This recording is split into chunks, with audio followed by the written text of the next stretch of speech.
Saya termasuk ulama yang mau bikin gerakan cangkem elek. Karena nanti kalau saya nisbatkan ke Rasulullah itu tidak pantas, karena Nabi ahsanan nasi khalqaw wa khuluqa. Tapi saya siap jadi bempernya Rasulullah sallallahu alaihi wasallam. Pernah ada diskusi di Jakarta, ini kisah nyata. Apa dalilnya setelah sholat salaman? Mana hadisnya? Itu dijawab hadisnya, tentu kita kesulitan.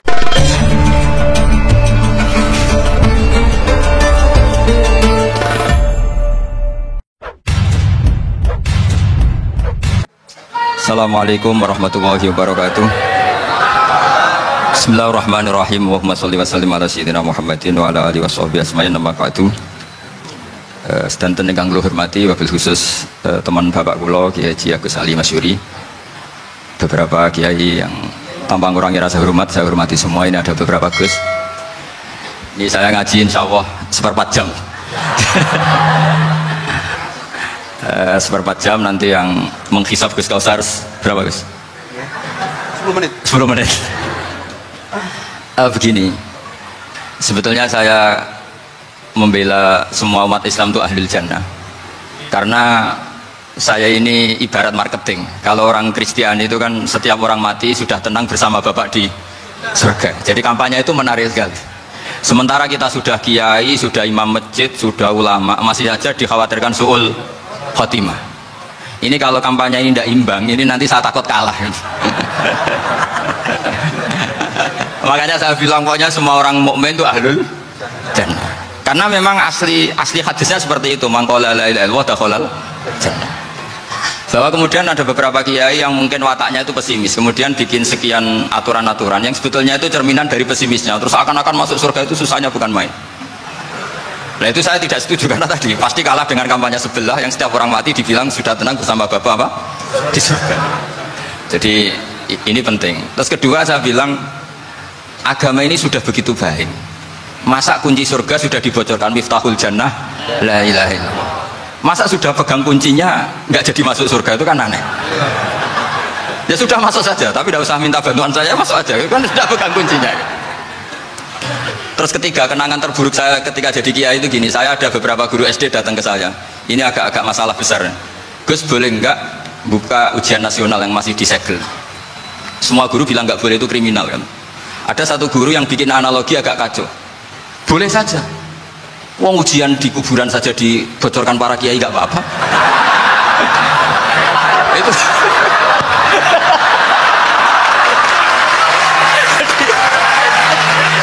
ini kriminal ya.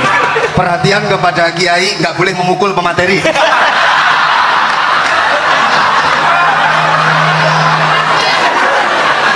Jadi tentu itu analogi yang salah kan.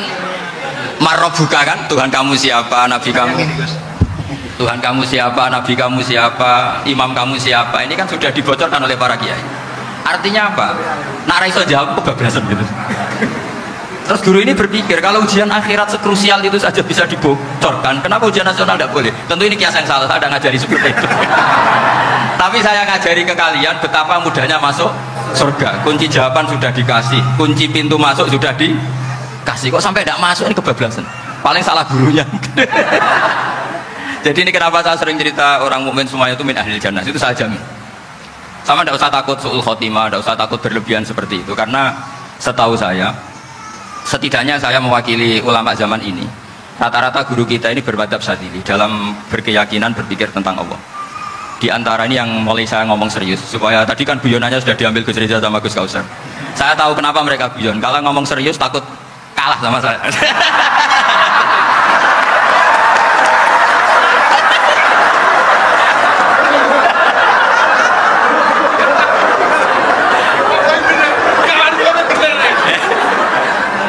Saya ini sudah terkenal pemikir serius, jadi artinya itu satu kepintaran mengalihkan sudah itu satu kecerdasan.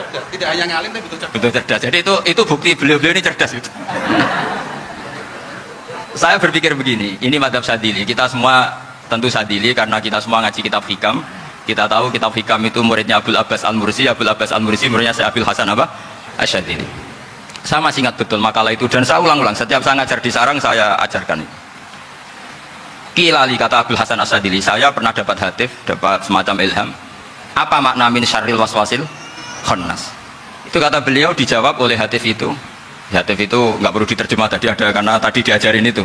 Apa yang dihidupkan itu nggak perlu dijelaskan. kata Hatif tadi, waswasun yadkhulu bainaka wa baina habibika. Yunsika altofahu alhasanah wa yudzakiruka af'alaka asayya wa yukassiru indaka dzatas shimal wa yuqallilu indaka dzatal yamin liya'dila bika an husnidzanni billah ila su'idzanni billah. Jadi yang dikatakan waswas adalah kamu digiring untuk hanya ingat sisi-sisi kamu yang negatif, dilupakan bahwa Anda punya sisi-sisi yang positif. Misalnya seperti ini, mungkin secara fikih tadi banser-banser tegas, wah ini masalah lelaki perempuan dipisahkan gini-gini.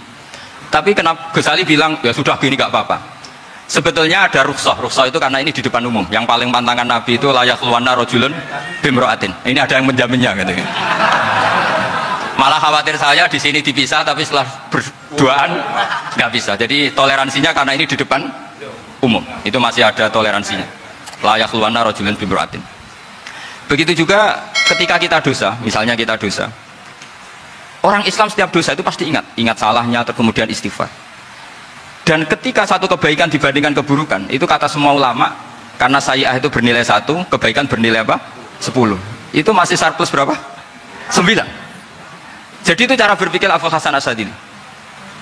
Kenapa kamu harus berpikir positif tentang Tuhan? Sekali berpikir tentang negatif, itu bahaya betul. Misalnya begini, kamu berpikir tak rewangi jadi kiai, sujud, rukuk, ternyata aku tetap mlebu neraka. Gunanya apa? Itu menurut saya kan nggak punya akal. Sujud itu satu kelaziman menghamba kepada Allah. Normalnya seorang hamba itu ya sujud. Kemudian gara-gara kamu ingin masuk surga, terus logika kamu dibalik, gunanya apa saya sujud? Ternyata saya masuk neraka. Itu pertanyaan yang benar-benar bodoh dan itu menjadikan Allah benci. Logikanya dibalik begini. Ini saya ngomong serius karena ini bentuk kemenangan saya, ini bentuk kemenangan saya. Saya berkali-kali ngomong di kota pelajar di Jogja karena banyak pengujinya juga. Bukan sekedar pendamping tapi penguji. Banyak yang profesor, bukan sekedar dokter, banyak yang profesor. Jadi biar ini dok. Begini, saya pernah ditanya sama seorang dosen, Gus, saya ini ngaji hadis banyak, tapi ada yang saya tidak paham, yaitu mangqala la ilaha illallah dakhalal jannah, ada kalimat wa in zana wa in saraka.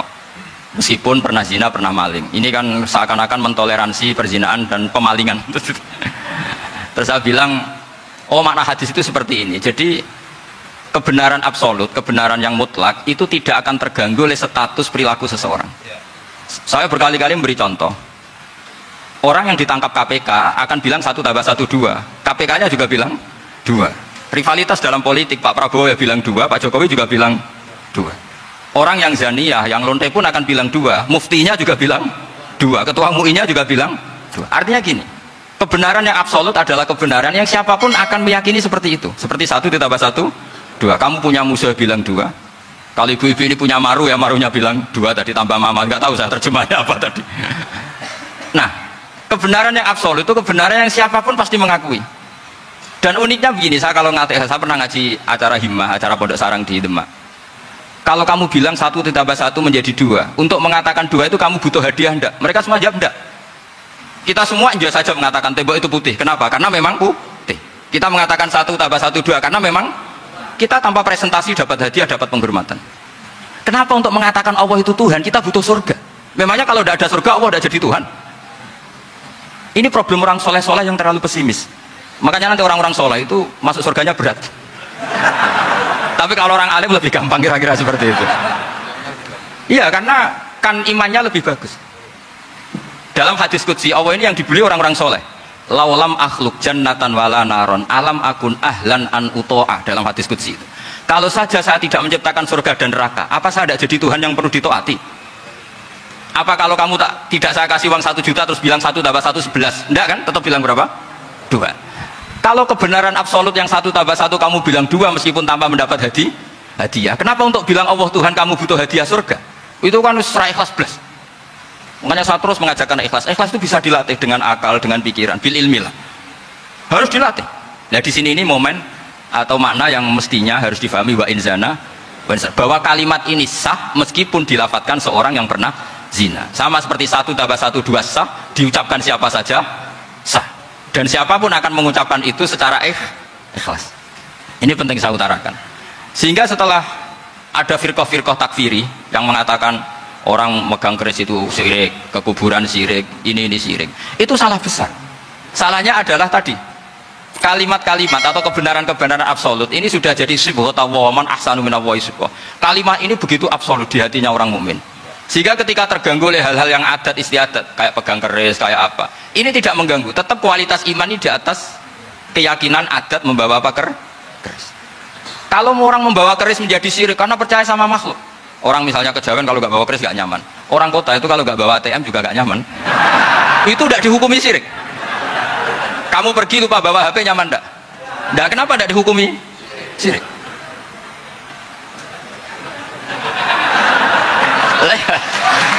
Jadi ini logika. Jadi makanya ini Gus Reza boleh kritik saya itu berkali-kali bilang saya termasuk ulama yang mau bikin gerakan cangkem elek. Karena nanti kalau saya nisbatkan ke Rasulullah itu tidak pantas karena Nabi ahsanan nasi khalqau wa khuluqa. Tapi saya siap jadi bempernya Rasulullah sallallahu alaihi wasallam. Pernah ada diskusi di Jakarta, ini kisah nyata. Apa dalilnya setelah sholat salaman? Mana hadisnya? Itu dijawab hadisnya tentu kita kesulitan. Kalaupun ada hadisnya dhaif semua yang masalah musafahah. Akhirnya mau tidak mau dijawab pakai cangkem elek. Boleh nggak kamu setelah salam nyalain HP yang off? Boleh. Boleh nggak ke kamar mandi? Boleh. Oh berarti kencing boleh, nyalain HP boleh, yang nggak boleh itu ingat Allah. Karena mereka mengkritik wiridan, kritik salam. Akhirnya mikir deh. Ada nggak hadisnya orang setelah sholat nyalain HP? Nggak ada kan? Tapi mereka nyalain HP nggak hambatan. Tapi untuk salaman masalahkan. Ke kamar mandi boleh. Tapi untuk wiridan enggak boleh. Akhirnya mereka sadar, oh iya. Lama-lama dibisi gini yang kelompok itu. Kamu itu korban aliran supaya kamu gak ingat Allah, ingatnya HP-nya. Sehingga orang wiridan kamu kritik, orang nyalain HP enggak kamu kritik. Itu kelompok itu adalah kelompok orang-orang yang supaya orang Islam itu lupa Tuhannya. Itu gerakan cangkem elek, tapi jadikan orang sadar. Jadi ini penting. Jadi kalau kamu tidak bisa bela agama dengan jalan yang lurus karena tidak bakat gitu, nggak apa-apa pakai cangkem elek tadi, karena nggak mungkin gerakan ini dinisbatkan kepada Rasulullah Shallallahu Alaihi Wasallam. Kalau soal sanad saya punya sekian sanad tentang itu, tapi tidak usah kamu ikuti. Ada orang tanya, ya Pak Kiai kalau setan dibakar di neraka panasan nggak? Ya panasan. Lo kan setan dari api, ngapain harus panasan? Kan materinya sama. Pak Kiai tadi nggak kesulitan, dia ngambil pasir disawur di wajahnya. Wah sakit Kiai, kamu kan dari tanah, kena tanah kok. Jadi itu ada sekian, artinya gini ya, kalau kesulitan jawab pakai baik-baik ya sudah pakai cangkem elek itu aja kan. Tapi tentu kan gerakan ini tidak mungkin dinisbatkan kepada para nabi. Tapi saya pastikan meskipun nggak bisa dinisbatkan kepada para nabi dari segi cangkem elek tadi, tapi secara semangat itu sama. Saya punya sekian contoh. Benar Gus Riza tadi gojok saya sengawur-ngawurnya itu masih punya sanad. Itu pas saya ngawur pun masih punya apa? Sanad. Nabi Ibrahim itu ketika faja'alahum judatan illa kabiralahum itu si berhala paling besar dikasih kapak. Ketika mereka geger, ini siapa yang memelihara berhala kecil? Kata mereka, sami'na fata yadhkuruhum yuqalu lahu Ibrahim. Ya kira-kira Ibrahim lagi. Terus Ibrahim didatangkan, siapa yang melakukan ini semua? Ini jawaban Nabi Ibrahim, bal fa'alahu kabiruhum hadza. Ya tanya yang bawa pedal, saya kan enggak bawa. Terus kata orang-orang, otak kamu itu di mana? Masa berhala disuruh nanya, kan nggak bisa ngomong. Ibrahim kembalikan, ufil lakum walima ta'buduna min dunillah. Lalu otak kamu di mana? Sudah tahu nggak bisa ngomong kok disembah gitu. Itu ada kata ufin loh. Ufin itu kalau diterjemah kira-kira ya agak-agak jancuk gitu. Ya kira-kira seperti itu. Jadi sekarang dalilnya jancuk apa Gus?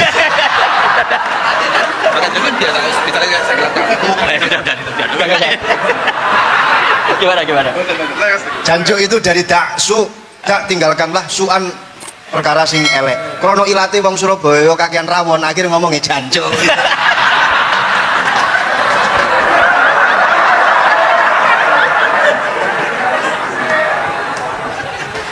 Jadi mulai dulu melawan kebatilan itu harus pakai logika yang vulgar. Karena memang nggak mungkin dengan bahasa-bahasa priayi itu nggak mungkin. Dan ini penting saya utarakan. Nah kalau nanti nggak mungkin dinisbatkan kepada Rasul karena Nabi adalah ahsanan nasi khalqa wa khuluqa, kita yang ngambil alih saja. Gus Reza, saya, Gus Alsani, cara cangkem elek kan pantas, luas. Selain bakat ya sudah natural. Karena memang itu cara kita menjelaskan kebenaran. Saya ulang lagi, itu cara kita menjelaskan apa? Kebenaran. Mau tidak mau. Saya pernah ditanya sama seseorang, Gus, beberapa nabi itu kan poligami. Poligami itu bukti hiperseks. Karena yang tanya itu orang nasionalis yang nggak pati senang Islam. Terus tak balik tanya, perempuan itu makhluk lemah enggak? Ya lemah. Kalau nolong lama satu itu gimana? Ya baik. Kenapa nolong dua jadi tidak baik? Harusnya kalau nolong tiga tidak baik. Tapi saya tidak dukung poligami. Nah, ini cerita. Setidaknya mereka jadi ingat. Saya itu pernah ditanya agak-agak orang ateis. Dia benci Islam tapi meneliti Islam. Pertanyaan kedua, kenapa dalam perang itu seakan-akan Nabi itu perampok? Hartanya orang kafir disita kemudian menjadi ghanimah. Itu kan kayak ngerampok. Terus saya tanya gini, kalau ada penjahat ke rumah kamu kemudian pakai senjata api, setelah kamu ringkus, itu senjata api kamu kembalikan apa kamu sita? Oh ya saya sita, kalau tak kembalikan dipakai ngerampok lagi. Ya sama seperti itu, kalau kekuatan mereka dikembalikan akan dipakai kekuatan mereka lagi. Jadi ya lagi-lagi ini kemenangan orang serius. Karena nanti guyonnya sudah dintekno sama Gus Safa sama Gus Rizal. Nah kenapa saya ngajar begitu rileks, begitu santai? Karena pikiran saya sederhana. Fa innal uqula muttarratun ila qabilil haq. Akal sehat pasti dipaksa menerima apa? Kebenaran. Jika kebenaran itu tidak usah kamu ngomongkan secara serius, secara tidak perlu. Kebenaran itu mudah diterima. Saya itu pernah ngaji berkali-kali di Jogja di mana-mana sampai ada buku seorang dokter nulis tesisnya itu bangga lagi menjadi muslim setelah ngaji saya itu. Karena saya menerangkan itu ringan. Orang Islam itu harus mencintai Allah. Ciri utama cinta itu tidak tegang, rileks. Saya bilang begini, kalau kamu pernah 1 tahun digratisi orang rumah, makanan, kamu kira-kira itu mudah nggak mencintai orang yang berjasa sama kamu minjemin rumah dan kasih makan gratis? Mudah kan? Apalagi kita ini mudah mencintai orang yang minjemin mobil 1 tahun, ngasih rumah 1 tahun, apalagi selamanya. Kenapa kita tidak mudah mencintai Allah yang memberi kita bumi, air, oksigen, semuanya kita dikasih Allah? Akhirnya mereka mikir, wong mencintai seseorang yang ngasih dalam durasi 1 tahun saja mudah, apalagi mencintai Allah yang ngasih kita tanpa batas. Itu disebut walladzina amanu asyaddu hubbal lillah. Orang mukmin itu mudah sekali mencintai Allah. Caranya dilatih tadi. Kita mudah mencintai orang yang berjasa sama kita. Kenapa tidak mudah mencintai Allah yang tentu jasanya lebih besar? Nah, karena akhir-akhir ini banyak orang yang terlalu nazir, terlalu apa? Kata Nabi kan basyiru wala tunafiru, yasiru wala tu'assiru. Sehingga saya bikin gerakan. Pokoknya semua orang mukmin pasti masuk surga. Nanti soal ada kesalahan-kesalahan kecil yang menjadikan orang su'ul khotimah itu sifatnya kehati-hatian. Jangan menjadi hukum. Hati-hati itu tidak menjadi hukum. Kalau kamu nyupir hati-hati itu bukan berarti pasti kecelakaan. Enggak. Hati-hati itu ya hati-hati saja, tidak menjadi hukum. Ini penting saya utarakan karena kubu sebelah kampanyenya sudah tadi, setiap mati mesti tenang bersama Bapak di surga. Sementara kita mau kampanye, kamu sholat tidak mesti diterima, haji tidak mesti diterima, jadi kiai tidak mesti masuk surga. Coba kalau kita kampanye gitu terus, yang mau jadi muslim itu siapa? Jadi ini sudah tak perhitungkan matang-matang, saya milih macam seperti itu. Ya ini saya pikir sudah, ini pembandingnya supaya punya waktu. Saya suka sekali. Nah ini yang sesi terakhir ya, sesi terakhir. Saya akan cerita pakai karena Nyun sewu Gus, ada iklan sebentar dari ibu-ibu. Pentolan mic kurang dekat ke mulutnya Gus Baha. Sehingga suaranya tidak terdengar sampai ke belakang. Oh, gitu, pentolannya ya? Didekatkan Gus. Oh, gitu. Ini kalau ngomong konotasinya itu mesti nyerempet. Sudah apa ya? Sudah ahlinya di situ. Ya malah di situ.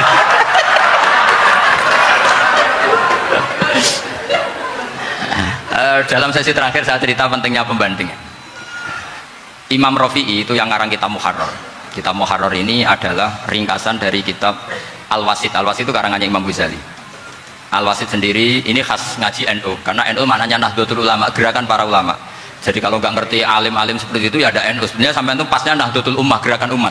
Tapi kan sudah jadi partai politik Nahdlatul Ummah. Karena yang katakan NU itu Nahdlatul Ulama, gerakannya para ulama. Imam Rafi'i itu berpendapat sujud itu cukup pakai baduk, pakai jidat. Itu dalam kitab Muharrar. Wal asoh anna sujud yasihu mau cukup biwat iljabah. Ketika Imam Nawawi mentasih kitab Muharrar namanya Minhajut Thalibin, itu mengkritik Imam Rafi'i. Kata beliau, sujud itu untuk sah harus melibatkan 7 anggota karena berdasar hadis umirtu an asjuda ala sapati azumin, yaitu al jabhah wal yaden warubaten wal qadamen, yaitu jabhah 2 tangan, 2 lutut dan 2 qadamen. Akhirnya saya ngecek di kitab asli, Imam Rafi'i termasuk Ashabut Tarjih dan Imam Nawawi. 2 orang ini khilaf. Kan nggak mungkin kita sebagai musahihnya, karena yang khilaf ini 2 ulama besar, satu Imam Rafi'i, satu Imam siapa? Nawawi. Kita tidak bisa hanya ngikuti Fathul Mu'in yang mengatakan idza talafan Nawawi wa Rafi'u qudiman Nawawi, tidak bisa, karena Imam Rafi'i ini sering nginduk sama kitabnya Imam Rafi'i karena senior Imam Rafi'i. Setelah saya cek di kitab kitab asli Imam satu sumbernya semua madzhab Syafi'i. Ternyata Imam Syafi'i nak ngedikan hanya begini. Wa uhibbu, saya suka setiap orang Islam sujud itu melibatkan 7 anggota karena itu aman, pasti sah. Tapi wayak tamilu, kata beliau, tapi mungkin saja sujud hanya watul jabah itu sah.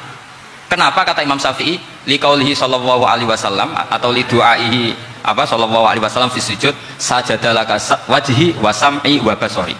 Nabi ketika sujud itu hanya berdoa, ya Allah sujud kepada engkau wajhi wa sam'i wa basari. Nabi tidak menyebut wa yadi wa rubati wa qadam. Sehingga saya berkali-kali bener kata Gus, saya ini pembela umat sing sujudnya 7 anggota ya taklem pantas dadi Rois Suriah. Itu. Yang sujudnya bathuk tok ya tetap sah ngikuti madzhabnya Imam Rafi'i, meskipun itu tidak saya anjurkan, tentu tidak saya anjurkan. Alasannya Imam Syafi'i tadi, Rasulullah pernah berdoa dengan kata-kata sajadalaka wajhi, bukan diteruskan wayadi warubati wakot. Sehingga fal khilaf guna bagian ala khidati kalau dalam bahasa fikih. Khilaf biar tetap sesuai aturan khilaf masing-masing. Enggak perlu kamu menggugurkan pendapat Rafi'i yang mengesahkan sujud hanya pakai jabah. Ini penting karena tadi seperti saya katakan, yang sujud anggota itu ya masuk swarga mergo pintere, sing nganggo bathuk tok yang bus swarga mergo gobloke tadi, karena aksaru ahlil jannah al-bulhu. Nah, ini madzhab saya, jadi saya itu ingin umat Islam itu baik-baik saja. Ya, karena enggak mungkin lah kita enggak bela Islam di zaman akhir, enggak mungkin, kan tadi kubu sebelah kampanyenya sudah seperti itu. Kalau kita ngomong ikhtiyat, kiai ra mesti mlebu swarga, sing salat ngethuk ra mesti husnul khotimah, wah akan jadi repot. Saya ini pengagum teori ikhlas, dilatih bil ilmi, saya ulang lagi, dilatih bil ilmi. Saya ini malunya tadi saya mengatakan 1 tambah 1 2, itu meskipun tidak ada yang memberi hadiah tetap saya katakan 2. Saya mengatakan air itu dingin, tidak ada yang ngasih hadiah, saya akan bilang kalau air itu dingin, kalau api itu panas. Untuk hakikat-hakikat seperti itu saja saya jujur tanpa ingin imbalan. Tapi ketika hakikat mengenai Allah kok saya minta imbalan surga dan neraka, ini apa-apaan?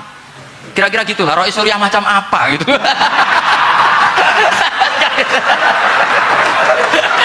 Ya, saya kira demikian. Assalamualaikum warahmatullahi wabarakatuh. Waalaikumsalam warahmatullahi wabarakatuh.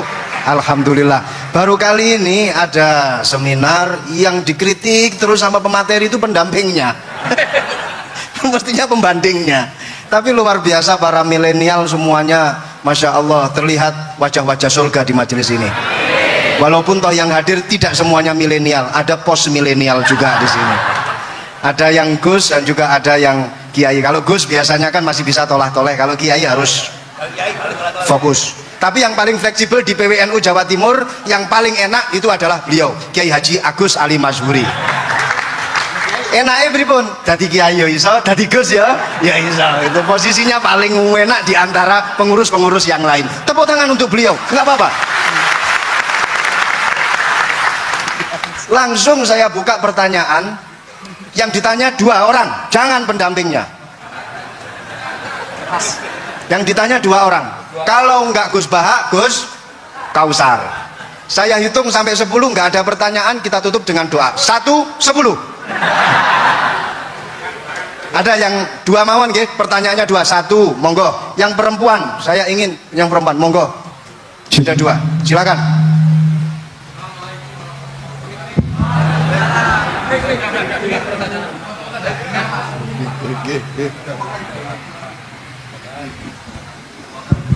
Bismillahirrahmanirrahim. Assalamualaikum warahmatullahi wabarakatuh.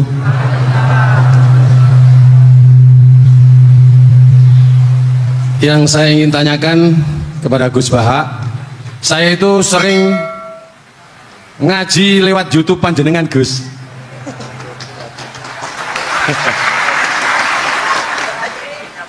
Insya Allah ilmu saya tambah walaupun tidak banyak. Yang saya tanyakan, nopo ilmu kula niki barokah? Yang pertama, karena saya ngaji lewat YouTube panjenengan, saya tidak izin. Untuk itu hari ini saya izin panjenengan Mudah-mudahan ilmu ingkang saya dapat dari panjenengan niku saged barokah niku Gus. Terima kasih. Wassalamualaikum warahmatullahi wabarakatuh. Waalaikumsalam warahmatullahi wabarakatuh. Langsung mawon Gus nggih, yang satunya dulu. Ya Pak Haji. Oh gitu. Monggo Gus. Itu tetap barokah dan kebaikan itu mah nggak perlu minta izin. Kalau kebaikan minta izin jadi repot. Jadi kalau dalam kitab fikih disebut iktifaan bil idzni syar'i, karena syara akan selalu memberi izin sama kebaikan. Itu udah hanya masalah YouTube sampean. Tadi melihat wajah Gus Ali ibadah, pamit dulu. Nanti kalau ada orang alim lewat mau lihat juga pamit dulu. Lama-lama mau baca sholawat, ya Rasulullah pamit dulu mau baca sholawat. Jadi semua kebaikan itu cukup iktifaan bil idzni syar'i. Ya jelas ini ya. Oke, terima kasih. Jangan lupa pulsane tuku dhewe lek ndelok YouTube. Wifi-nya juga jangan nyolong, harus passwordnya izin kepada yang punya wifi. Baru nanti 100% barokah. Mbak yang belakang bisa berdiri, yang mau tanya tadi. Ya, silakan. Bismillahirrahmanirrahim.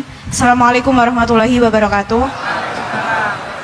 Mohon izin Yai Gus, saya di sini mau tanya.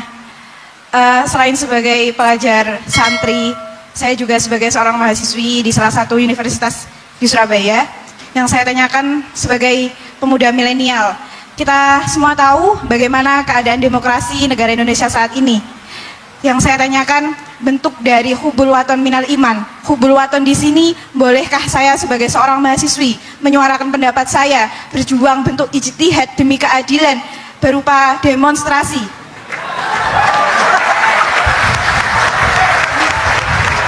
Ngapunten. Yang saya tanyakan di sini, bagaimana menurut Gus, apakah saya melakukan demonstrasi ini sudah baik atau sangat baik atau mungkin perlu dikaji kembali? Terima kasih. Wassalamualaikum warahmatullahi wabarakatuh. Hubungan antara demonstrasi dan hubbul wadon minal iman. Hah? Oh ya, hubbul wadon minal iman. Monggo Gus.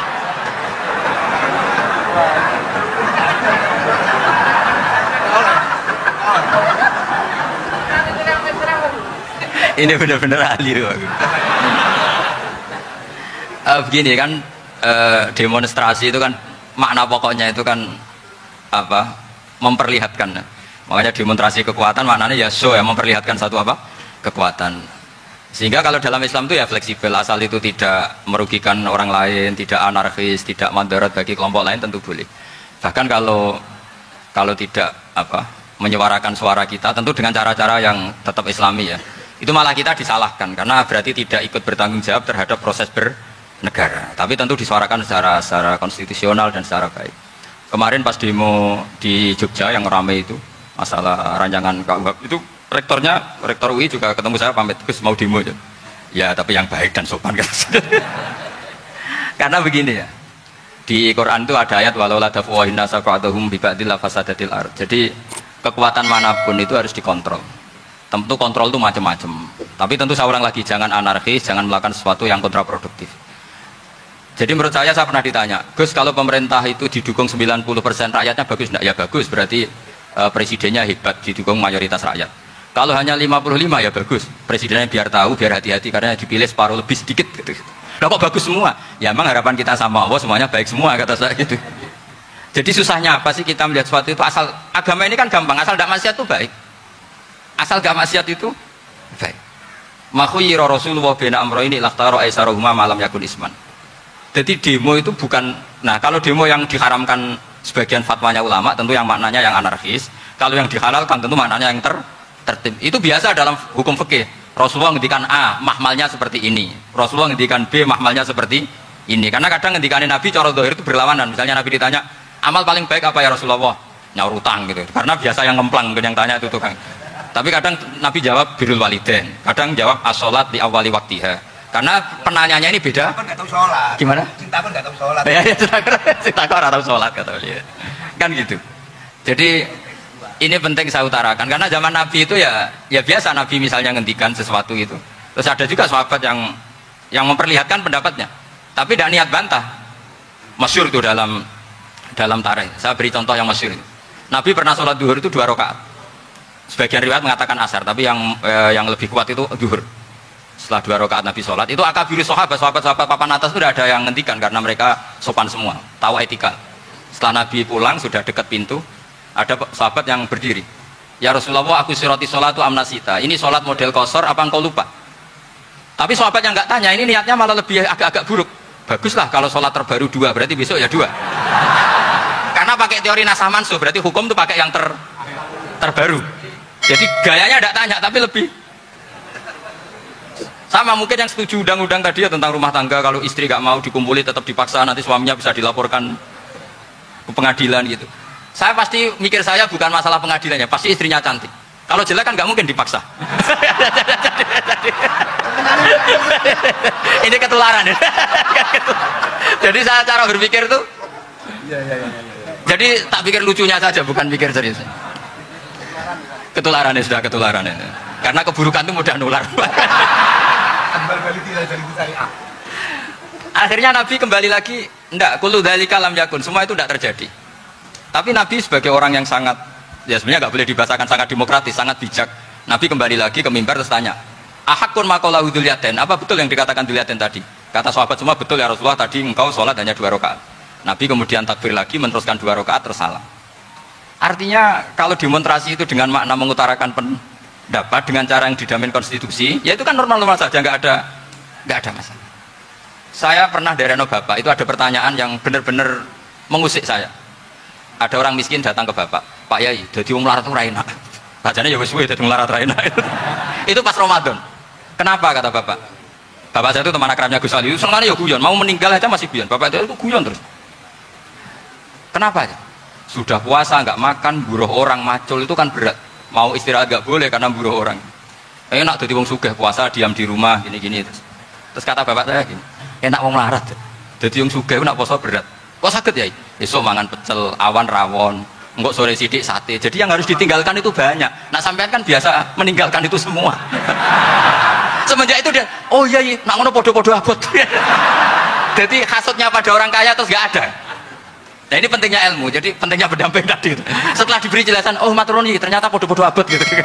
Dia nggak tahu susahnya jadi orang kaya. Ya sama seperti tadi, ya saya puasa, kerja gini-gini, bojo sitok elek, terus jadi yang bojone 4 cantik semua abot aku. Karena harus tinggalkan 4 yang cantik tadi, yang bisa menghidupkan tadi itu. Itu kan juga demonstrasi, artinya mengutarakan apa yang. Jadi itu saya pikir seperti itu. Ya ini, pokoknya gitu aja ya. Assalamualaikum warahmatullahi wabarakatuh. Waalaikumsalam warahmatullahi wabarakatuh. Tepuk tangan untuk beliau. Kita doakan semoga beliau sehat walafiat, panjang umur, jembar rezeki.